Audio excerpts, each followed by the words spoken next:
Olá, pessoal. Boa noite. Sejam bem-vindos a mais um webinar da Profer. Dessa vez vamos falar aqui sobre inteligência artificial, né? O tema dos temas mais quentes do momento, como isso se aplica à precificação, como isso se aplica ao setor de farmácias. Então, sejam bem-vindos. Estamos aqui já no horário, 6h02. Então, vamos em frente. Queria agradecer a todos aí que estão presentes conosco. Sempre aqui no início do webinar eu falo aqui um pouco do nosso objetivo, né, que os objetivos desses webinars aqui da Profer. A ideia é que a gente tenha aqui um espaço para que a gente possa bater um papo sobre os assuntos aqui mais importantes, mais relevantes desse nosso setor aqui de farmácia, um papo com pessoas aí de reconhecimento aqui do setor e trazer aqui para que todo mundo possa participar, né? Então, eu tenho o privilégio aqui de ter grandes amigos aqui do setor, pessoas ilustres, pessoas com muita experiência, muito conhecimento. Então, tenho tido essas conversas e pensei, bom, por que não criar um espaço para que outras pessoas possam também participar dessas conversas e aprender com a gente, contribuir com a gente? Então, nesse intuito, o convidado de hoje é uma pessoa também que eu admiro muito, que me ensina muito aqui no setor, e aí eu queria convidá-lo aqui para entrar. Hoje são dois convidados, um convidado externo, que é o Fernando Ferreira. Então, eu queria convidar aí o Fernando para entrar. E aí, Fernando, queria que você desse o alô aí para a turma, se apresentasse, tá? Desligasse o microfone, em primeiro lugar, né? E apresentasse aí para a turma. Estou com dois... Você está me ouvindo? Estou te ouvindo bem. Então, aqui eu estou com plano A, plano B aqui. Tem uma câmera no celular aqui e tem outra aqui do lado, né? Estou te vendo daí. Oi? Estou te vendo dessa segunda câmera aí. Dessa segunda aqui? Essa aqui? Essa aí, isso aí. Ou essa aqui? Você está igual aquele pessoal de TV mesmo, né? Que tem várias câmeras, né? Tem que ir trocando. Gente, Vê que é diferenciado mesmo. Pelo convite aí, sempre uma alegria poder falar de um assunto tão bacana que é preço, né? Price aí, para ficar mais chique. Eu tenho aí 20 anos de varejo, 21 anos já de varejo. Comecei como marketing numa rede que tinha 45 lojas, depois chegou a 200, foi vendida por R$ 1 bilhão em 2013. Depois me tornei consultor, viajei pelo Brasil inteiro. Recentemente estava num projeto aqui na região norte de uma outra empresa aí que é varejo atacado, que faturava 1.2 bilhão ano passado. E sempre colecionando coisas que dão certo e coisas que não dão certo, né? E eu gosto muito da gente, nesses encontros, falar daquilo que deu errado, para a gente deixar um pouquinho essa coisa de que só grandes empresas conseguem fazer, escalar. Tem muita gente aqui que está ouvindo a gente aí que é de distribuição, que é de farmácia independente, que é de produto, né? Eu respondo por um produto. Como é que isso faz sentido aí, nessa próxima 1 hora, sair daqui com alguma coisa que tu possa aplicar amanhã, no dia seguinte, no dia a dia, e no trabalho, e fazer diferença. Obrigado pelo convite de verdade. De nada, de nada. Prazer ter você aqui. E aí, o próximo convidado é o Vinícius Pantoja. Vinícius, pode se apresentar aí diretamente de Nova York, né? Pode se apresentar aí. A gente convidado internacional. Prezados, tudo bom? Meu nome é Vinícius Pantoja, eu sou chefe de tecnologia aqui da Profer e, bom, tenho uma carreira boa dentro de inteligência artificial, aplicar inteligência artificial dentro de soluções práticas do dia a dia e, há um bom tempo, nós estamos fazendo isso para precificação. Então, a ideia aqui seria falar sobre inteligência artificial. Inclusive, a gente tem uma série dentro da própria empresa para as pessoas da empresa falando o que é inteligência artificial, explicando para pessoas de time de vendas que não é técnico o que é isso. Então, a ideia aqui é trazer, poxa, que bicho é esse e como é que a gente consegue utilizar isso dentro da precificação. Bacana. Bom, então agora faltando aqui me apresentar, eu sou o Edmilson Varejão, sou o CEO da Profer. Bom, tenho graduação, mestrado, doutorado em economia, fiz parte desse doutorado na UCLA, na Califórnia. Trabalhei aí longos anos, fui colega do Vinícius lá na economia, né? Fiz na época do mestrado, depois trabalhei muitos anos como consultor, inclusive sendo colega do Vinícius de novo. E aí, mais recentemente, estamos aí com a Prof, como você falou bem, utilizando inteligência artificial para precificação. E aí, Vinícius, então vamos começar aqui, pessoal. Eu queria começar, então, do início, né? Dado que o tema aqui é inteligência artificial, que hoje em dia a gente ouve muito, né, sobre inteligência artificial, jornal, revista, televisão, tá todo mundo falando. Vinícius, você que é o mais técnico aqui da sala, né? Explica para a gente aí, rapidamente, aí para o público heterogêneo aí que a gente tem, o que seria a inteligência artificial? Bom, inteligência artificial é o seguinte: não é uma inteligência que tenta reproduzir o que o ser humano pensa. Basicamente, é uma forma de entendimento de dados históricos e uma tomada de decisão baseado nesses dados históricos. Então, como é que a gente gosta de pensar aqui como construir uma inteligência artificial? O ser humano aqui, todo mundo aqui no seu trabalho, você é muito bom, todo mundo é muito bom em capturar padrões. O ser humano é bom nisso, reconhecer tendências, padrões, etc. Mas não somos muito bons de colocar um número exato. Então, essas técnicas que desenvolvem algoritmos de machine learning, etc., eles são bons em colocar números exatos em padrões que existem em bases de dados históricas. Eu tenho essa necessidade. Então, você pega agora está se falando muito, por exemplo, o ChatGPT.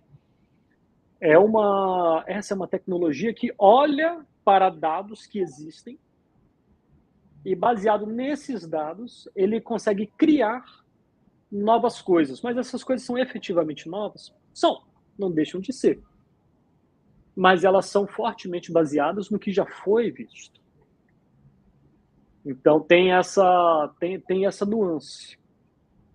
Aqui, existem algumas coisas, que aí a gente já vai entrar depois ali um pouco para o varejo, e trago isso aqui até para o Fernando, para trazê-lo aqui nessa discussão. Tem coisas que você não pega na base de dados. Então, um atendente bom, como é que você pega isso numa base de dados? É difícil. Então, a inteligência artificial é uma ferramenta extremamente poderosa, muito, mas ela tem que estar dentro de um contexto. Ela sozinha não faz nada. Então, o que é inteligência artificial? É uma regra de decisão, a máquina tomando uma certa decisão baseado no contexto. Mas você tem que montar todo o contexto para você conseguir criar uma inteligência artificial que efetivamente ajude. Senão é como se fosse uma pessoa que está atrapalhando ali o seu negócio. E aí, eu acho que, dada essa introdução aqui, eu acho que começar pelo um assunto que tem dominado aí, né, as atenções, que é o ChatGPT. Né? Imagino que muitos aqui tenham utilizado, alguns talvez ainda não tenham, a gente pode até ajudar aqui o pessoal explicando o que é, mas talvez tenha, daqui a alguns anos, né, ou algumas décadas, né, quando as pessoas forem estudar os tempos que a gente está vivendo hoje, pode ser que um marco, né, vamos dizer assim, o marco da inteligência artificial seja o lançamento do ChatGPT. E aí eu queria ver com vocês aí, vocês já usaram o ChatGPT? Vocês conseguem explicar aí para o público, falar algum uso aí que vocês tiveram? Fernando, Vinícius, quem quer pegar essa?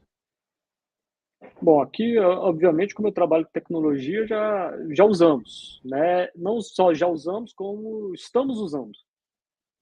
Então, assim, de novo, como o ChatGPT, ele olha para histórico de conversas, históricos de discussão, tem até casos engraçados. E vou trazer aqui porque, na verdade, acho que aqui a ideia é um bate-papo. Fernando, não sei se você viu essa, que um brasileiro gaiato chegou e perguntou para o ChatGPT: ChatGPT, você conhece o Mário? Então, e obviamente já... Você viu essa? Pois é. Eu acho que isso é bacana, talvez, da gente trazer aqui, que eu acho que mostra a essência do que é esse negócio de inteligência artificial. Essa criatividade, essas brincadeiras, isso é muito difícil de você conseguir. A inteligência artificial, não, conheço e dá a resposta. vai cair nessas coisas. Por quê? Porque nós somos muito bons nisso. Nós somos muito bons nessa criatividade do inesperado.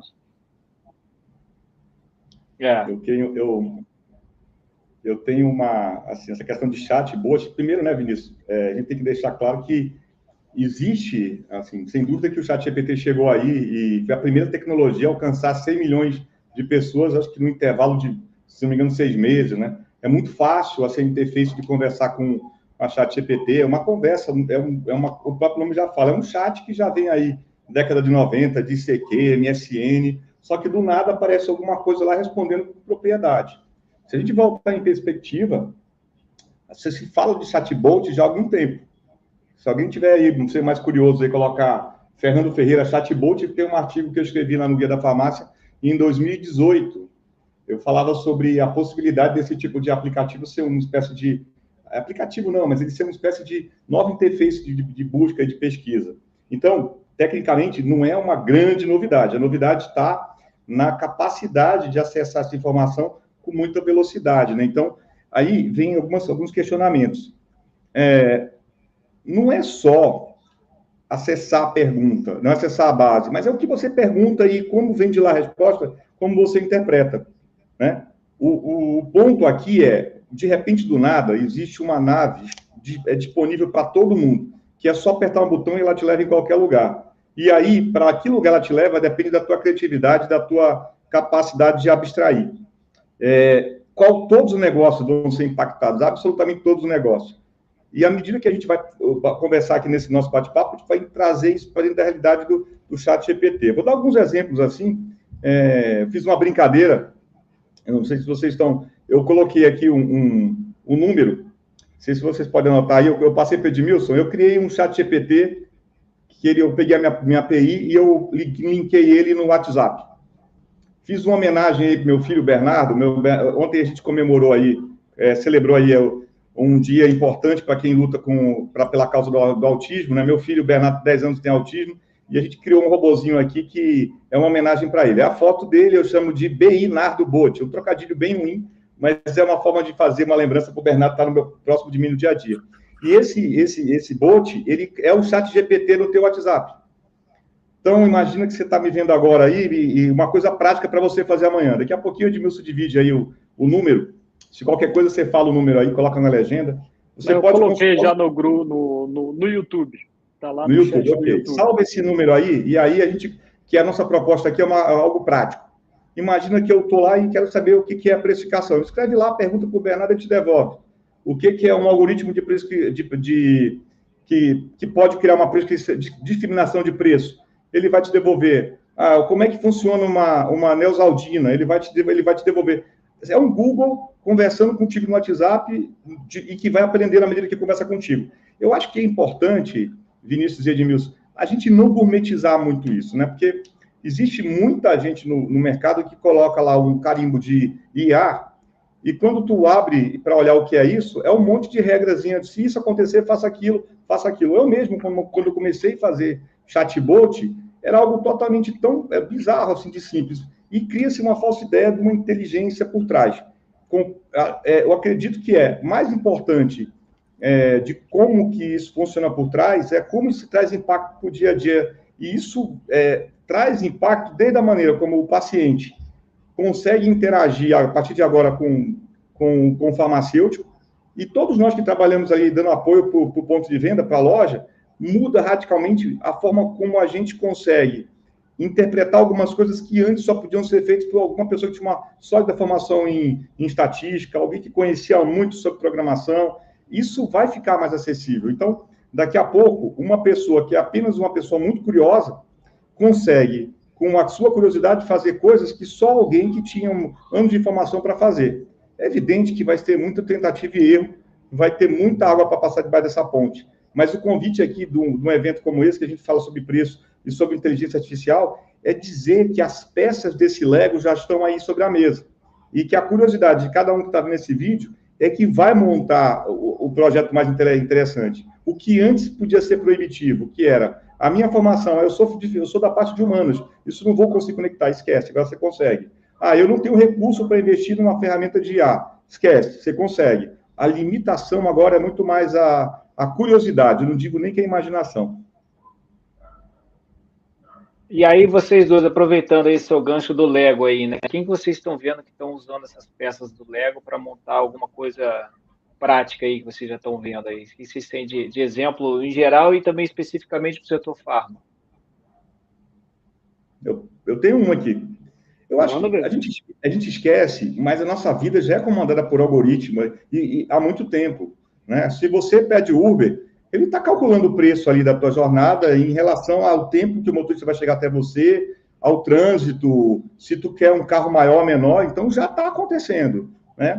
Vamos trazer um pouco mais para trás aí. Eu estou falando quando eu fazia faculdade lá em Belém do Pará, nos anos 2000, quando eu pagava, eu tinha uma carteirinha de meia que eu pagava ali pagava no ônibus, a meia alguém estava pagando inteira. E o cobrador podia continuar trabalhando ou não, dependendo de quantas meias ele passava ali, né? Tivesse um número acima de X meia, de quantidade de passageiros pagando meia, ele podia ser entendido como fraude e acabava perdendo emprego. A gente trazendo isso para o momento presente, eu não vejo uma grande novidade, uma coisa ímpar que está acontecendo agora. Às vezes o que acontece muito, eu sou de marketing, tem esse defeito. A gente pega uma coisa do passado, dá uma limpada, põe uma cor nova e chama de outro nome, né? Mas dessa vez, isso está vindo com muito mais dados por trás. Como o Vinícius falou antes, existe muita informação e essa informação alimentou uma ferramenta que permite consultar muito rápido. Então, exemplos práticos aí. O iFoods. Gente, o iFoods, ele traz para a precificação, nossa, algo extremamente poderoso. A gente está falando aqui, todos os dados estão levantados na plataforma, estão digitalizados, com código de barra, você consegue saber latitude e longitude, você tem o preço na web, que traz o preço para o ambiente, para a geografia, para o ambiente físico, e de uma hora para outra você consegue saber os preços de uma gama de produtos, de pet shop até drogaria, que antes você só saberia saindo da tua casa ou então consultando algum tipo de classificado. A maneira como você estrutura isso e devolve é que vai fazer diferença. Então, exemplos práticos. Eu tenho o Uber, eu tenho o iFoods, dois aplicativos poderosos que basicamente regem a nossa vida, do que eu como e para onde eu me movo usando o preço. E por trás, questões onde interfere. Se tem chuva, se tem muito motoqueiro, se tem pouco motorista, se aquela cidade está com o trânsito complicado, a gente já vive esse mundo de o preço sendo cobrado de acordo com o meu perfil há muito tempo. Tá, mas aí eu vou ter algumas provocações, então, aqui já. É bom que dá uma vamos lá. Apimentada aqui no debate. Opa! Gente, antes da Prof, nós tivemos uma consultoria, antes disso trabalhávamos na FGV como consultores, nós vimos isso muitas iniciativas e muitas provas de conceito, utilizando inteligência artificial. Muitas.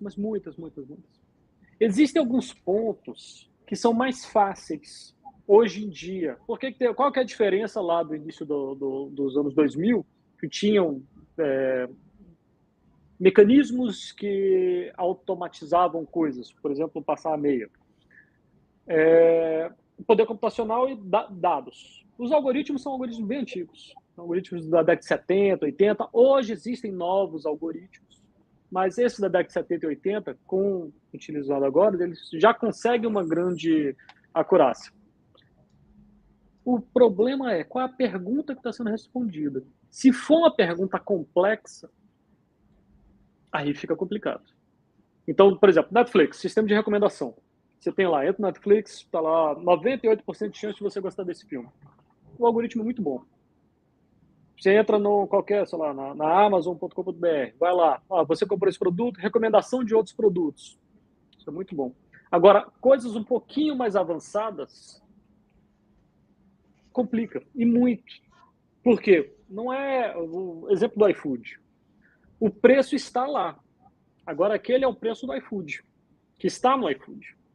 Então, precisa de algum estudo para você conseguir dizer, olha, aquele preço que está no iFood, o preço da loja é, sei lá, X% do preço do iFood, ou existe uma inteligência que você tem que construir aí. O dado existe. Isso é importante, o dado existe. Antes não existia, não tinha nem preço do iFood, você não tinha nem como fazer. Agora tem. Porém, a inteligência que você tem que colocar ali, não de algoritmo, porque o algoritmo ele não faz nada por si só. Ele não simplesmente, não é assim, existe um pacotinho chamado inteligência artificial que você põe e ele entende tudo. Para você montar um algoritmo desse, você tem que conversar com o especialista. Você tem que entender, poxa, no nosso caso, precificação, você tem que entender quais são os canais que impactam o preço do ponto de vista do especialista, porque ele sabe ali no dia a dia o que impacta. Se vai ter, vamos pegar no caso da farmácia, choveu, isso vai impactar no preço do produto sendo vendido lá na farmácia? Sei. Isso é menos imediato. Vai impactar na demanda? Drasticamente. Drasticamente. Então, eu estou lá olhando o preço da concorrência. Choveu. Vai alterar o preço da concorrência? Não vai alterar. Agora, impacta na demanda. Agora, se impacta na demanda, e se você utilizar um algoritmo de precificação dinâmica, você consegue baixar o preço na chuva. Você consegue ver o produto que vão comprar, por exemplo, digamos, guarda-chuva. Você consegue fazer essas coisas. Então, assim, a inteligência construída por trás, ela não é um plug and play. Para coisas mais simples, sim. Então, por exemplo, um chatbot, hoje em dia... Vocês lembram do chatbot há 5 anos, como é que era? Você escrevia lá e não entendia. Às vezes, esses chatbots falados, nossa, na hora você não queria falar com a máquina. Hoje você não sabe o que é uma máquina. Tem uma coisa engraçada que aconteceu. Eu estava alugando apartamento aqui e eu estava trocando e-mail, né, com uma corretora. E mandava e-mail, remarca.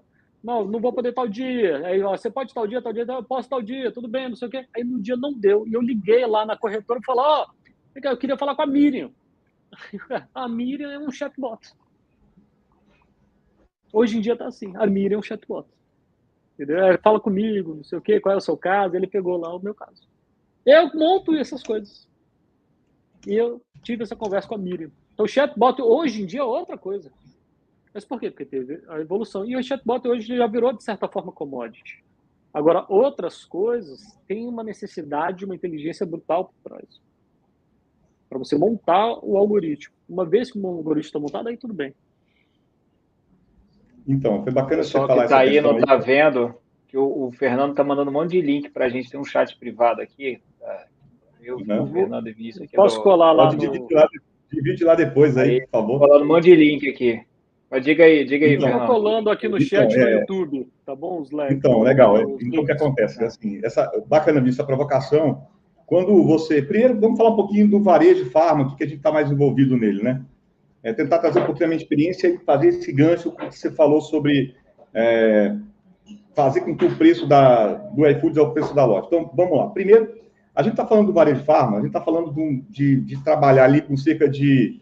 Sei lá, uma farmácia independente trabalha com 4 mil para baixo para o SKUs, uma farmácia de rede vai trabalhar com 15 mil SKUs. Então, o primeiro desafio já começa aí. São muitos SKUs para você administrar. Eu não estou aqui nem falando das questões tributárias do Brasil, que eu não conheço profundamente. Estou falando só de você ter o custo certo e precificar correto. Eu não estou nem falando se é markup, se é PMC, estou falando de botar o preço no produto da forma que ele chegue até o ponto de venda. Então, você já tem vários RPs ali que tem dificuldade de você alterar 200 preços por dia. Então, essa precificação dinâmica que acontece no varejo de farma, ela passa por vários desafios. Já começa aí, isso vem muito... Primeiro, a gente tem uma coisa assim, falar do primeiro mundo, a gente, entre aspas, está no terceiro, mas a gente quer chegar no primeiro sem passar pelo segundo, né? Então, a gente fala de inteligência artificial, mas hoje eu chego no PDV, o cara não botou etiqueta de preço lá no produto. Mas vamos continuar nesse sentido. Recentemente, eu tive uma seguinte experiência. Eu falei, cara, e se, no universo paralelo, eu tivesse todos os preços dos meus concorrentes? A partir desses preços, não fosse uma foto, Vinícius, fosse um filme, que eu pudesse entender padrões desse filme. Eu não estou falando padrões elaborados, não, do tipo, os algoritmos, não, eu estou falando de coisas bizarramente simples, média, moda, desvio padrão, qual é a banda de preço que essa turma trabalha. A partir daí, eu consigo precificar usando a única lógica aqui, que é olhando para o concorrente, né? E a partir daí, cheguei à conclusão que o feito é melhor que o perfeito e você consegue capturar valor nisso. De cara, eu diria o seguinte, desse universo paralelo, poder trazer dados dados de site da Receita Federal, das receitas estaduais, enfim, ter uma base consistente de dados vai te dar o primeiro ganho, que é, estou deixando dinheiro na mesa, eu estou vendendo um produto por 10 e meu concorrente que tem um preço mais próximo de mim está vendendo por 20. Será que eu preciso vender por 10? Então, de cara, uma decisão rápida e prática é, uma vez que eu tenho uma ferramenta que me traz os preços de forma consistente no tempo, eu consigo capturar esse valor e deixar a mais interessante. A partir daí, outra provocação que eu me fiz foi o seguinte, será que o preço que eu pego de aplicativo de entrega são efetivamente os preços que o varejo, estou falando do nosso segmento aqui, o varejo farma, realmente trabalha? Bem, eu encontrei uma literatura, né, que aí eu divido com todo mundo aqui, isso aí a gente vive num tempo incrível, Vinícius, um tempo muito bacana, que é o seguinte, que é você tem alguém que já pensou nisso em algum tempo, em algum lugar. Entrei no site aqui da Universidade de Harvard, ela tem um repositório gigantesco e tem um rapaz aí que ele fez isso, só que ele fez a nível de países aí. O resultado é 72% dos preços online conversam com o preço físico. Aí o que você vai ler no estudo? Não é que o preço online bate vírgula com preço físico. Não, não é isso. Mas quando você faz uma regressão, você percebe que existe um delta entre o preço físico e o preço online. A partir daí, vem uma outra provocação. As pessoas pesquisam preço online e compram no físico. A gente está falando do varejo farma, está falando de cerca de 7% só, ainda é online, compra online, mas existe uma forte correlação entre o preço físico e o preço online. A partir daí, esse preço online começa a interferir no dia a dia. Chegamos a um ponto aqui no antigo projeto, onde em um belo dia eu tinha de 10 mil produtos, eu garantia que era mais barato em 8 mil produtos. Isso era fato.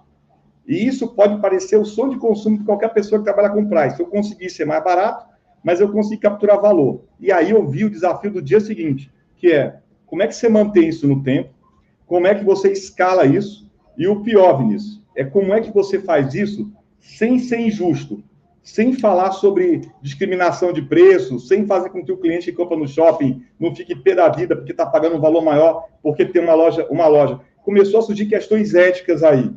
Que ponto essa informação que, de repente, eu tenho acesso, ela pode implicar em desdobramentos aí para o dia a dia. E aí eu estou trazendo para cá, para essa conversa, o que eu sei que está vendo a gente aqui, por exemplo, indústria. Quem está me vendo aqui de indústria pode pensar assim, caramba, eu tenho preço do Brasil inteiro. Na região norte, eu consigo trabalhar um preço da minha marca com uma margem maior, porque eu tenho um concorrente menor naquela região. Capturar valor disso. E daqui a pouco eu vou ter políticas diferentes para cada região. Com as ferramentas que a gente tem hoje, com a possibilidade de raspagem de dados, aí, você traz essa informação para a decisão de preço da companhia. Você pode fazer, mas aí vem a questões. É ético fazer? É ético você pegar. Vou dar um exemplo que aconteceu comigo recentemente. Vou citar aqui a marca Ozempic, ok?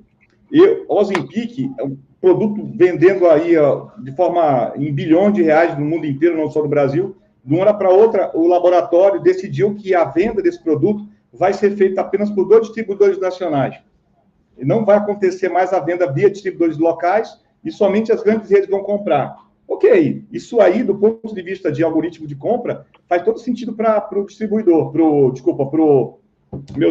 para a indústria. Mas faz sentido para pessoas que estão na minha região aqui, que estão a 400 quilômetros de qualquer distribuidor nacional, que só um distribuidor regional entregaria. Então, a gente começa a pensar que a precificação, ela permite tornar coisas, e a gente vai para um limite que apesar de poder fazer isso aqui, é legal fazer, né? Então, o que eu tento fechar com esse raciocínio? Os preços físicos e online e físico, eles conversam. Cada vez mais fácil você conseguir os preços online para fazer isso. Desafio do varejo, fazer com que esse preço, uma vez que é o seu preço do concorrente, conversar rapidamente com o ponto de venda. E depois, como é que eu faço que esse preço capturado no ponto de venda seja devolvido para a cadeia para que eu possa negociar e comprar melhor desse distribuidor, desse fabricante. Acho que eu acabei me estendendo um pouquinho aqui, desculpa. Não, acho que, olha, esses pontos todos, bacana, mas 72% batem. Você faz a regressão, sai os 72%. Agora, quais são os 72%? E quais são os 28% que não são iguais? É duro? Não é isso que eu estou dizendo. Assim, a gente consegue pegar esses números em grande coisa, o problema é dizer qual. Qual produto que, poxa, efetivamente o preço online está representando o da loja física? Precisa ter uma inteligência, tem que ter um estudo para conseguir fazer essa correlação. Ele não é uma coisa tão imediata. Se olhou, bateu lá, vai ser. Mas voltando aí, segundo ponto, você tem que correlacionar isso ao seu custo. Para aumentar preço, digamos, se o seu concorrente está com preço maior, maravilha. Aumentar preço, é bacana. O problema é, se o concorrente está com preço abaixo, pô, vou baixar meu preço então, mas isso vai prejudicar sua margem. Poxa, mas eu estou olhando para um produto, mas eu tenho que olhar para a minha subcategoria inteira. Qual que eu baixo preço, qual que eu subo preço? Porque, obviamente, isso vai ter uma redistribuição do market share de cada um dos produtos.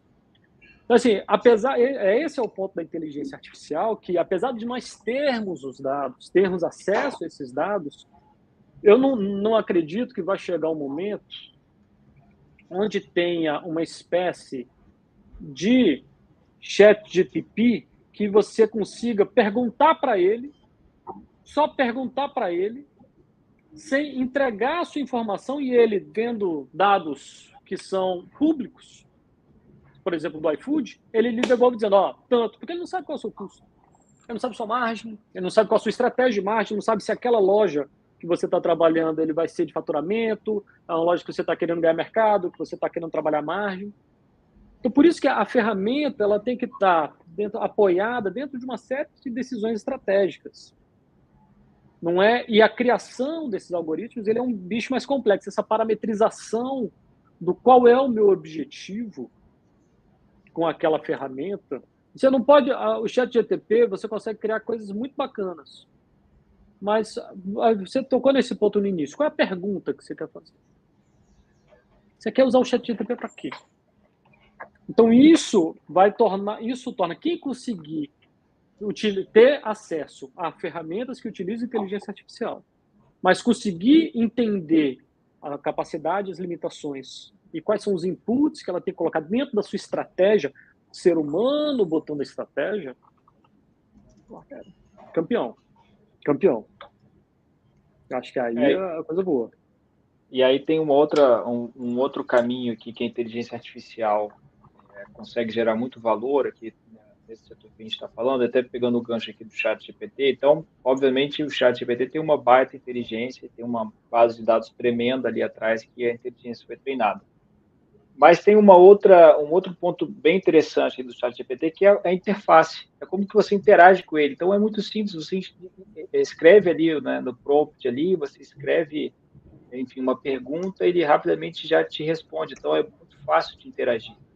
E aí, voltando aqui para o assunto dos preço de iFood, enfim, tomada de decisão a partir desses preços, a gente sabe que o pessoal que está aqui nos ouvindo, principalmente o pessoal de farmácia menor, né, a pessoa está fazendo de tudo ali, né? O dono da farmácia que bota o preço, que atende o cliente, que faz a compra, que faz tudo, né? Contrata, demite, por aí vai. Então, se ele receber uma montanha de dados, se ele receber todos os preços de todos os concorrentes relevantes, ele não vai conseguir trabalhar esses preços, né? Então, tem uma parte do processo que é esse tratamento dos dados, o Vinícius trouxe bem, ou seja, tem 72 que bate, mas tem 28 que não. Então, quais são esses, né? E o que eu faço com quem não bate? E depois disso, ou seja, quem vai processar esses dados dentro de uma estratégia que eu defini e que vai me entregar já a decisão que eu tenho que tomar. Então, duas opções, subo o preço ou não, ou abaixo o preço ou não. Então, esse processo inteiro, que começa, que o Fernando trouxe bem, de pegar, né, os dados, informações públicas, e colocar isso disponível para tomar decisão, né, tem uma representação em forma de pirâmide, né, que é dado, informação, decisão, né, que é um pouco da maturidade que as empresas vão seguindo, né, dentro do uso de ferramentas de dados, né. Tem muita empresa investindo em produção de dados, né. A gente aqui, o Vinícius falou na nossa história de consultoria, A gente já passou por muita consultoria de empresas que fizeram investimentos brutais em gerar dados internos da empresa, enfim, enriquecimento de dados em outras fontes. Depois, as empresas estavam conseguindo fazer um bom trabalho até também, mas na ordem do BI, né, que é você colocar esses dados, organizar esses dados e você conseguir extrair eventualmente relatórios. E poucas empresas conseguem ir para o passo seguinte, que é tomar decisões em grande escala a partir desses dados. Porque só BI não é possível mais. Você tem que ir para um ponto além, que é o uso de algoritmos, que aí pode ser inteligência artificial, inclusive, mas diversos tipos de algoritmo, que esse eu acho que é um dos pontos importantes dessa parte, que é onde faz a interface com o usuário e é onde a turma aqui, que às vezes nos assiste, tem farmácia grande, tem empresas grandes aqui, mas mesmo as empresas grandes, o Fernando deve saber bem, tem esse problema. A turma tem 1000 coisas para fazer, não dá para ficar tratando dado, analisando e tal. Então, acho que esse é um outro ponto interessante aqui, que eu acho que a inteligência artificial contribui. Concordo contigo, assim, eu aprendi a duras penas, erros que eu cometi aqui. Achava que no início, Vinícius, era só saber o preço do concorrente e a vida eu ia alcançar o estado de Deus, e não é, né? Ou o concorrente também erra. Então, eu vou seguir o erro. Né? Isso é muito comum. Você tem um concorrente, coloca um preço esdrúxulo e todo mundo corre para aquele preço esdrúxulo ali. Você, poxa, mas por que isso? Eu vou até contar um caso depois desse aí, mas não, pode continuar aí. Conta aí. Conta aí, vai. Não, então eu vou contar o caso aqui que certa vez conversando com uma pessoa do setor, ela falou, poxa, uma das minhas dores é que o meu concorrente é, de certa forma, irracional. Eu não consigo entender, tipo, ele falou, até dá vontade de contratar a Proffer para ele, né? Para ele ter uma racionalidade da precificação. Ele contou, poxa, teve uma vez que esse concorrente botou um preço que a gente teve que ligar para ele e avisar, cara, esse preço está então, tem alguma coisa errada aí. Não pode ser algo estratégico. O concorrente foi lá e alterou. Então, enfim, caso rápido aqui. Segue aí, já aconteceu comigo e de avisar e a pessoa dizer que era uma mega estratégia e tudo, e por capricho não tirou o preço. Continuou vendendo com mais negativo por capricho. Eu não tenho essa vaidade, não. Se eu estou errado, eu volto atrás e agradeço. Né? E o que tu falou, Edmilson, é verdadeiro. Assim, às vezes, o que acontece? Muita gente que está vendo essa live aqui, esse webinar pode acontecer o seguinte, dentro de cada empresa, tem uma pessoa que tem acesso ao dado, mas nem sempre essa pessoa tem acesso ao poder de polícia para tomar a decisão, né? Eu, como consultor, e vocês como solução, devem passar por isso. Você olha para aquela massa de dados, sabe que tem uma oportunidade ali, mas tem questões políticas que você não pode administrar. Vou dar um exemplo. Existe um determinado concorrente ali que tem uma ligação com a companhia de longa data, foi um parceiro anterior, tem uma ligação com o fundador da companhia, que tu não pode capturar a melhor margem de preço porque tem uma relação, eu diria, não republicana. Como é que a inteligência artificial captura isso? Né? Nem sempre tudo é Excel. Então, a partir desse ponto, e a gente somos latinos, então essas relações pessoais interferem e fazem toda a diferença. Outro ponto, essa pessoa que está lá escovando o número, o bit, toma a decisão, ele se apaixona pelo dado, em si pelo dado. Ele, às vezes, não tem a capacidade de abstrair e ver a estratégia. Ok? A partir do momento que ele olha muito, eu digo assim, tem pessoas que têm capacidade de olhar a floresta inteira, né? E tem pessoas que só têm capacidade de olhar não digo nem a árvore, mas a folha da árvore. Então, dentro da própria empresa, quando você tem esses cenários acontecendo, a decisão leva muito tempo para acontecer. Tu já imaginou no varejo hoje que a gente tem totalmente aguerrido? Não existe ninguém que está vendo esse webinar aqui que não tenha concorrente. Todo lugar do Brasil vai ter concorrente, farmácias concorrentes, fábricas concorrentes, fornecedores concorrentes, distribuidores concorrentes. Se você tomar muito tempo, leva muito tempo para tomar decisão de preço, ela é morta. Eu brinco que, às vezes, eu tenho algumas pessoas que trabalham comigo que, assim, eu digo, olha, gente, o médico que nunca erra o diagnóstico é o legista. O legista nunca erra o diagnóstico, ele sempre sabe o que aconteceu com o paciente. Mas é um pouco tarde, né? Acredito que ferramentas como a Prof, e que à medida que elas vão ficando inteligentes, elas conseguem antecipar e te dar um grau de certeza maior. Evidente que vai ter erro, mas você trabalhar com erro.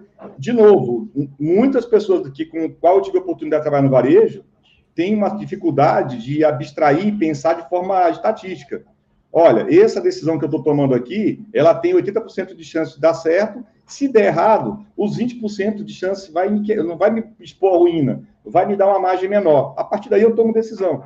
Bem, essa decisão que eu vou tomar tem 20% de chance de dar errado, mas se der errado, quebrou a empresa, eu não vou tomar essa decisão. À medida que você trata tudo como se fosse igual, você não toma decisão com preço. Então, vivemos o dilema que é o seguinte: não é mais a falta de informação do concorrente de preço que nos limita a ter uma precificação melhor. É a nossa capacidade de colocar esse número para virar algo prático, para ser uma ação funcionando.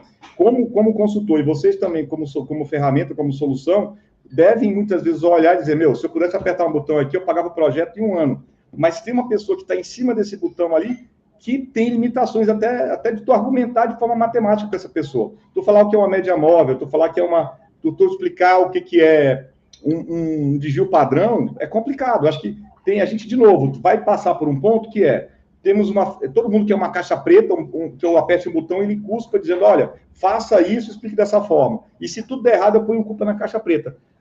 Chega um ponto que, para usar IA, a gente tem que voltar, eu brinco sempre, eu tenho que voltar a algum ponto lá nos anos 90 e ler um pouquinho sobre Giovanni Castrucci, teoria dos conjuntos, entender um pouquinho mais sobre essa questão ali. Pode parecer um pouco bizarro o que eu estou falando, mas muita coisa do que a gente está vendo hoje necessita de entendimento nosso de matemática básica para poder avançar. Só um parênteses aqui antes aí, Vinícius. Pessoal que está assistindo aí, se tiver pergunta, observação, o Kaique trouxe aí uma também aí, do concorrente racional dele. Já teve mais gente aí que comentou. Anteriormente, engraçado também. Nunca é só racional. Nunca é só racional. Quem tiver pergunta aí, quiser contribuir, pessoal, fica à vontade, tá? A gente consegue ler aqui os comentários de vocês. Mas segue aí, Vinícius. Exato. Não, essa questão do preço concorrente, você viu que ela é polêmica. Várias pessoas postaram aí, né, dos seus causos. Mas é engraçado, quando a gente começou a trabalhar em cima de precificação, o que era demandado era o preço concorrente. Mas você tem o preço concorrente? Eu, poxa, mas não, tudo bem. E como você disse, Fernando, o preço concorrente ele está lá. Você consegue ter um tratamentozinho, mas você consegue ter uma ideia. Para 1, para 2, para 3, para 10 produtos de forma sistemática já é mais difícil. Agora, uma vez que a gente começa a mostrar uma inteligência, já mostrar uma coisa muito, muito parecida que você falou ali de eu estou mais caro ou estou mais barato e eu tenho espaço para aumentar preço e tenho espaço para diminuir preço. Quando a gente começa a mostrar inteligências dessa forma, olha, isso aqui em média você vai ganhar. A verdade é que a nossa experiência aqui, inicialmente, era uma questão poxa, como que uma pessoa não técnica, ela vai olhar essa ferramenta? E a verdade é que, assim como o ChatGPT, que você pegou e criou um chatbot no WhatsApp, está aí agora o número, está postado aí, todo mundo que está usando pode usar. A interface, trazendo a pergunta do Ed, ela é extremamente importante. Ela é extremamente importante. Porque é aquilo que vai dar a facilidade do uso. Às vezes você tem uma bazuca na mão, mas é tão complexo de você ajustar tudo e você não consegue usar. Então, você tem 2 grandes desafios. E até nós trabalhamos numa empresa anteriormente, onde nós montávamos algoritmos fantásticos. Mas o uso, não para a diretoria, mas o uso para o cara no chão da fábrica, não tinha. Ele não usava porque não fazia sentido para ele. Eu tive a oportunidade de estar conversando com o pessoal da Pharma Venture agora, recentemente. Na semana passada teve o Summit Retail da Pharma Venture, né? Retail Pharma. E é interessante que o pessoal que estava lá discutindo não diferenciou as personas que vão usar aquela ferramenta. Você tem a persona que vai usar a ferramenta, o que a gente está percebendo é que todo mundo gosta muito. E você não tem um bloqueio, as pessoas não têm um bloqueio de utilizar a inteligência artificial, se vir claramente que entrega valor. Onde tem um problema de adoção é a pessoa que imputa o dado, é outra persona, é outra área, que às vezes não vê a importância de colocar o dado correto, ou, de repente, na parte de execução de preço, você colocar etiqueta.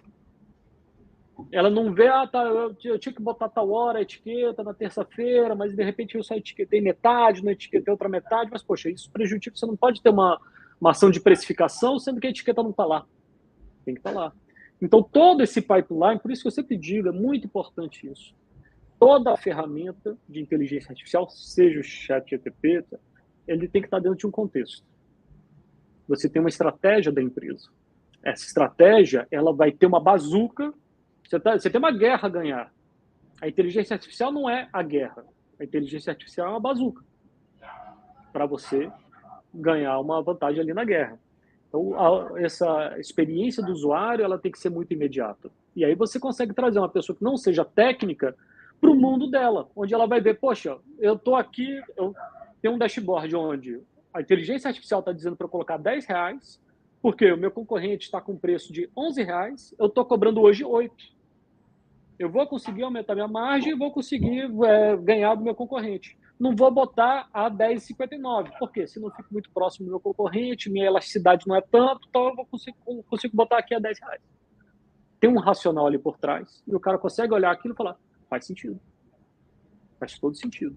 E põe play. Agora, se não tiver... Agora, não vai ter, como você disse, a negociação com um amigo. Isso não vai ter na inteligência artificial.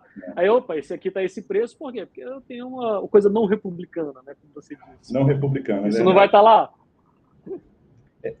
Recentemente, eu estava fazendo uma compra aqui de passagem aérea, né? E aí eu faço parte de algum grupo aqui para conseguir entender como é que essa parte de precificação funciona. A parte de precificação de passagens aéreas é bem legal, aí é um assunto incrível de discriminação de preço, que já é assim, acontece há muitos anos, né? A brincadeira que eu faço experimenta perguntar para a pessoa que senta do teu lado, na próxima viagem que você fizer, se ele está pagando o mesmo valor aí de passagem aérea, né? Tem sempre contas bem distintas. Eu precisei fazer uma viagem para São Paulo, e eu estou em Manaus agora, olha que maluco, estou em Manaus, e precisei fazer uma viagem para São Paulo. Manaus, São Paulo, ida e volta, estava custando R$5.600. Mas se eu fizesse Manaus, Natal, eu conseguiria comprar ida e volta por R$2.000, né? Para isso eu precisava, eu fazia uma escala em Manaus, não seguia para Natal para poder conseguir capturar esse valor. O ponto que eu digo escala aqui... em São Paulo, né? Você falou. Eu iria para São Paulo, faria uma conexão, desceria ali e o avião seguia São Fernando, um exemplo. Isso só mostra o quanto irracional é a forma de capturar valor de cada pessoa, de cada cliente. Eu estou falando de companhias aéreas que trabalham com um produto, um serviço que se o avião decolar vazio, ou se é prejuízo que não tem como voltar. No nosso segmento, varejo, quando eu falo de produto, essa questão de fazer essas análises tem um fator tempo. Eu posso chegar no preço ótimo, né? E a gente tem ferramenta para fazer, mas eu tenho que ter um grau de certeza para colocar isso. Somado a isso, Vinícius, tem um problema ainda que eu acredito que é o seguinte: os RPs, o sistema de ponto de venda, eles já vêm com tudo muito pronto, assim, eu já tenho estoque, eu já tenho preço, já tenho tudo. Quando você tem uma ferramenta como a Prof, que tem que consultar dados disso, que você tem que conseguir API, que você tem que tratar essa informação fora para depois devolver, tu tem dois problemas. Vaidade, na minha opinião, não, isso eu já faço. E segundo, quando você trata o dado que você devolve para lá, você tem que ter confiança de que esse dado entrou, realmente vai ser aplicado. E isso tem que ser feito numa velocidade que você possa não se preocupar com aquilo, né? Então, vou contar um pouquinho da minha experiência aqui de erros e acertos. O PDV, se ele ficar muito dependente da questão manual, por mais que a pessoa consiga colocar, no meu caso aqui, o máximo de produtos que eu consegui alterar diariamente eram 200, digitando. A gente fez uma solução para poder preencher uma tabela e carregar novamente. Eu acredito que o modelo que faça sentido para que a gente que está conversando aqui possa ir de um modo prático ler um pouquinho sobre automação na web. Eu estou falando de Zapier, programação no code, vai parecer um pouco técnico, mas extremamente simples. Vou dar um exemplo aqui da vida real, tá?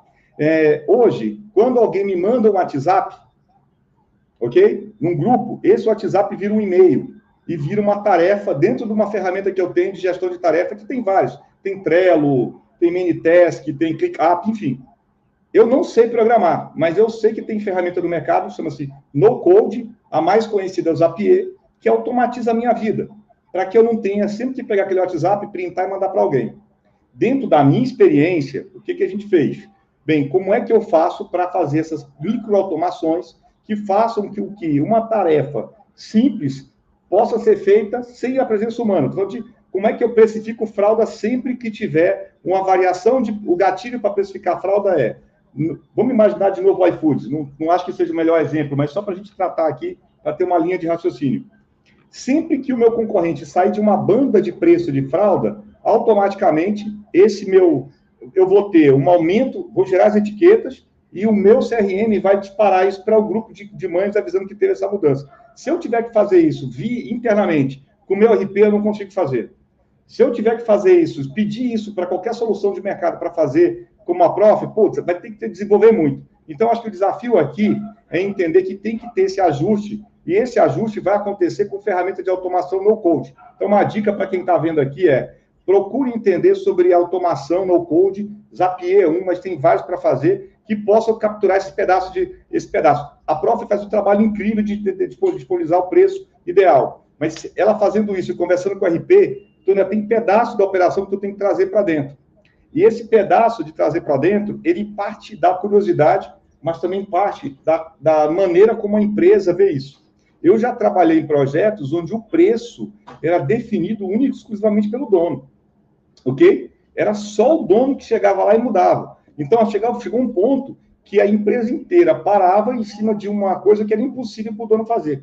É extremamente estratégico o preço, mas é muita coisa para fazer. Qual é a política? Eu vou trabalhar com a margem específica? Vou ser competitivo no produto? Ele faz sentido para o meu negócio que eu tenho que vender com margem negativa? E aí, a gente vai voltar um ponto um pouquinho antes, que é o meu cadastro, a minha árvore mercadológica faz sentido? Não adianta nada a gente falar que eu tenho de novo o preço do concorrente se eu não sei qual a estratégia que eu quero para mim. Senão eu vou copiar o concorrente naquilo que ele pode estar fazendo de certo e de errado. Eu só vou descobrir quando os dois quebrarem juntos ou quando os dois dominarem o mundo juntos, que eu acho essa segunda alternativa menos provável. Eu queria aproveitar esse seu gancho, Fernando, e deixar registrado aqui, agora já são 6h54, né? A gente tenta aqui 1 hora, acaba sempre passando um pouquinho de 1 hora. Mas um outro ponto que é um desafio que impede, né, um avanço mais rápido da inteligência artificial para pricing, mais para outras áreas também, é o dado. É o próprio ou varejista, ou enfim, aí que estava nos ouvindo que é distribuidora, indústria, enfim, é a própria empresa cuidar do seu dado. Porque eu concordo que você falou do RP, que o RP às vezes amarra o jogo ali um pouco.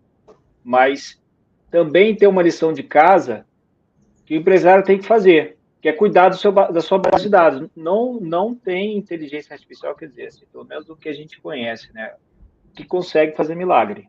Não há milagre. Não há milagre. Se você botou lixo, sai lixo. Garbage in, garbage out, né? Então fica aqui como um registro aqui da dica, né?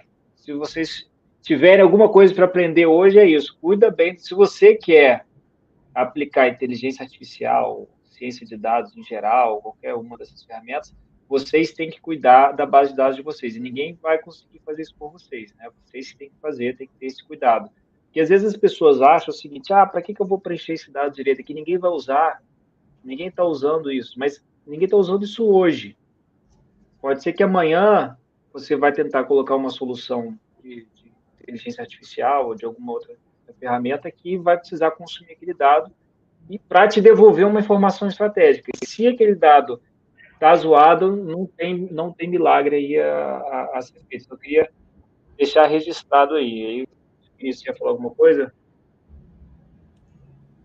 Não, isso não tem como não concordar, dado que AI é baseado em dados. É claro que tem coisas, por exemplo, a parte de preço concorrente é separado, mas uma vez que precisa, e para você fazer uma precificação ótima, você precisa saber qual o custo, né? Qual é a margem de cada produto. Você precisa saber, pelo menos, isso, fora outras coisas. Então, efetivamente, uma base de dados com um bom dado, ela é essencial. Agora, Ed, tem perguntas? Tem perguntas aqui. A Karine Abreu perguntando aqui para o Fernando se ele acredita que a precificação dinâmica, assim como ocorre no Uber, seria aplicável à área farmacêutica, com variações por dia da semana ou períodos do mês. Boa. Eu vou falar assim que eu adoraria fazer, inclusive tenho exemplos aqui na região de empresas que já usam etiqueta eletrônica no salão, né?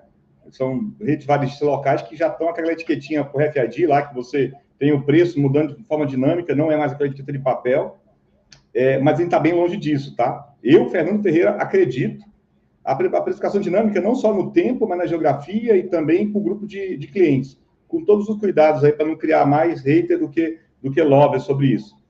As implicações disso, elas são muito mais de logística do que outra coisa. Respondendo a tua pergunta, cara, de forma bem objetiva, tudo que está atrás do balcão dá para tu precificar de forma dinâmica, sim, e discriminar de forma dinâmica, sim. Tudo que está no salão de venda, que tu precisa sinalizar, a velocidade dessa troca vai depender muito mais da capacidade que tu tem de movimentar teu time. Uma coisa é tu fazer isso numa loja, outra coisa é tu fazer em 20 lojas, 100 lojas. Tem que também avaliar o impacto disso na experiência do cliente, né? Eu acredito que você precificar isso dentro da tecnologia para isso há, mas para alguns produtos tem que tomar muito cuidado. A percepção de preço vai deteriorar a marca de outra forma. E aí eu vou voltar a uma coisa que aconteceu comigo lá nos anos 90, quando se remarcava preço todo dia, né? E isso cria uma coisa que a gente o ganho que tu teria eventualmente disso, talvez se perca pelo lado irracional do preço, emocional do preço, que aí seria mais 2 horas para a gente falar sobre isso. Meu pensamento, encontrou um preço errado, tu tá descobrindo que teve um erro no custo, teve uma situação que não dá para esperar, muda. Não pensa muito nisso, tem que mudar. Agora, encontrou uma situação que o prejuízo não vai te expor ruína, mas vai destruir o valor da marca, espera o ciclo para poder corrigir, né? Eu, inclusive, já que você tocou nesse assunto, eu acredito que a árvore mercadológica tem que ter vários atributos. Um dos atributos que você pode colocar na árvore mercadológica é entender o quanto aquele produto é sensível a essas mudanças. De novo, não é o ganho financeiro, mas é o quanto isso vai te criar de atrito para o teu time, que está mudando o preço manualmente, e para a percepção de compra do cliente. Ele nunca vai reclamar quando o preço baixar, tá? Mas a memória dele vai ficar sempre para quando tu subir algum centavo. Então, aqui dentro, cada produto tem seu papel. E aí tem produtos cujo papel é percepção de preço. Então, nós temos a estratégia da empresa, ela vai determinar isso. Tem empresas que têm a estratégia quer ser conhecida como a barateira. O mais barato que tem. Então, obviamente, não sei se todo mundo aqui sabe disso. Então, a precificação dinâmica, do ponto de vista de algoritmo, variando por hora, variando por área geográfica, shopping não é shopping, aeroporto não é aeroporto, tem loja, tem quantas concorrentes tem numa determinada rua, isso tudo entra. Final de semana, dia de semana, choveu, vai chover, não vai chover. Isso tudo é possível. O problema é a percepção do preço. Para produtos cuja percepção do preço ela o produto não tem uma percepção de preço clara, o dinamismo ele vem da capacidade de você trocar uma etiqueta. Hoje o que a gente faz? A gente tem como se fosse um cronograma. Terças-feiras troca essa etiqueta. Tem empresas que conseguem trocar etiqueta 2 vezes por semana. Então a recomendação de preço de produtos com etiqueta 2 vezes por semana. E também tem a capacidade de trocar 500 etiquetas, 1000 etiquetas. Pronto, 1000 produtos. Então, a precificação dinâmica, ela existe como o Uber, porém, a parte de execução da precificação, que é extremamente importante, ela tem essa limitação, mas ao respeitar isso, o algoritmo tem que entender que aquele preço ele não vai ser dinâmico toda hora. Ele vai variar a cada semana, ou 2 vezes por semana, etc. Agora, tem só um ponto que o Fernando tinha trazido antes. A nossa experiência aqui é que a gente consegue reduzir o preço médio pago pelo cliente, aumentando o lucro da empresa. Ou aumentando a margem, maximiza o lucro, maximiza a margem. Né? Por quê? Como o Fernando também disse, você tem ali de 5 mil a 15 mil produtos numa loja. Então, a ineficiência que gera de você conseguir fazer a gestão disso tudo, quando você coloca um algoritmo, você consegue eliminar problemas que comiam a sua margem ou comiam o seu lucro você elimina esses problemas. Então, você consegue dar um produto mais barato, em média, para o seu cliente e ainda assim ganhar mais dinheiro.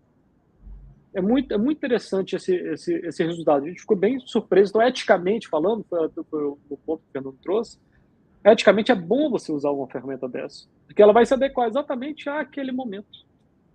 Entendeu? Poxa, a capacidade de pagar de um determinado produto.